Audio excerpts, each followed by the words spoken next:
Bonjour à tous et bienvenue sur la chaîne.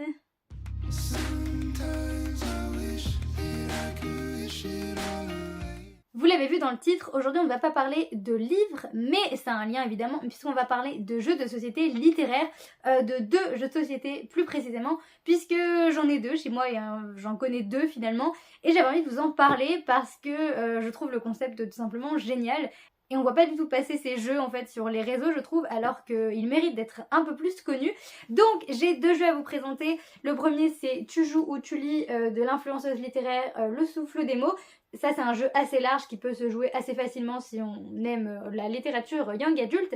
Et le deuxième c'est Vampiria Courtisan. Là c'est un jeu plus complexe qui se rattache à la saga Vampiria de Victor Dixon, qui est une saga vraiment excellente. On n'est pas obligé de connaître l'histoire ou d'avoir lu le livre pour y jouer, mais donc voilà, c'est un jeu qui prend plus de temps, qui demande plus de réflexion. Et donc c'est les deux que j'ai et je vais vous les montrer plus en détail, vous expliquer un peu en quoi ils consistent pour peut-être vous donner aussi envie de les acheter et d'y jouer. Et on commence tout de suite avec Tu joues ou tu lis, un jeu de Audrey, donc Le Souffle des mots, donc une influenceuse littéraire qui est sur un peu tous les réseaux. C'est une petite boîte comme ceci, très sympa, qui peut être facile à transporter. Et donc on est ici sur un jeu de cartes, comme vous allez le voir. Un jeu avec tout un tas de cartes et avec un objectif, gagner en ayant le plus de points. Vous avez une petite carte pour parler de l'autrice du jeu, mais aussi de l'illustratrice.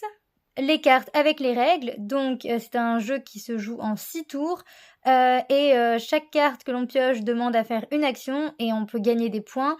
Si on a le plus de points à la fin de la partie, eh bien c'est nous qui gagnons.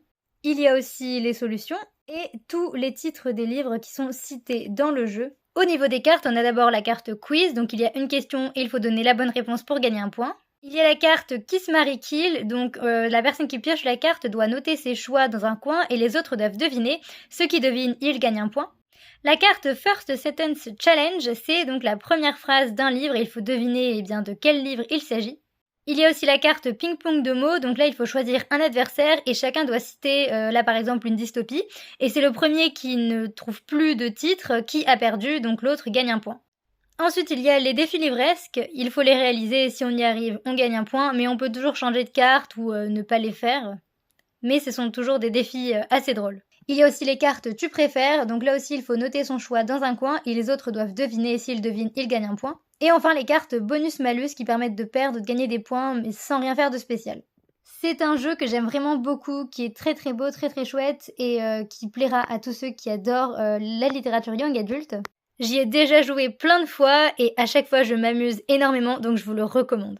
Le deuxième jeu, c'est donc Vampiria Courtisan, qui est adapté de la saga Vampiria, dont le premier tome est juste ici. Et ici, on est sur un jeu beaucoup plus complexe, beaucoup plus riche, mais surtout qui nous plonge dans l'univers de Vampiria, et c'est ça que j'adore, et je trouve que l'idée est vraiment excellente. On a un livret très sympa et très beau aussi, il faut le dire, qui donne toutes les règles du jeu. Je ne vais pas tout vous expliquer en détail parce que ce serait assez long, mais ce que je peux vous dire pour aller au plus simple, c'est que c'est un jeu à rôle caché, un jeu de bluff, de stratégie, de 3 à 6 joueurs. Dans celui-ci, on est soit un frondeur, un loyaliste ou un ambitieux, chacun a un objectif et il faut atteindre son objectif pour gagner. Et ça fait que ça devient un jeu assez prenant et surtout assez complexe. Je suis totalement fan, on retrouve les détails même jusque dans les cartes puisqu'on retrouve les personnages de la saga. C'est très beau, très bien fait, j'aime beaucoup le principe. C'est vraiment un jeu à découvrir si vous aimez ce principe, le principe des rôles cachés, et si vous aimez réfléchir et passer de longs moments à jouer. Et voilà pour la présentation, j'espère que ça vous a plu, j'espère avoir pu peut-être vous convaincre de jouer à ces jeux. Voilà, c'est les seuls que je connais et je ne sais pas s'il existe d'autres jeux autour de la lecture en général ou même des univers plus spécifiques. Enfin, je sais que par exemple il existe plein de jeux autour de Harry Potter, mais ça on va dire que c'est une exception, c'est parce que c'est Harry Potter et que c'est très très connu. C'est pour ça que j'étais très étonnée de voir la sortie de Vampiria Courtisan, mais j'en suis très heureuse, hein, moi qui adore les livres de Victor Dixon. Donc voilà, n'hésitez pas à laisser un commentaire et sur ce je vous dis à la prochaine dans une prochaine vidéo. Salut!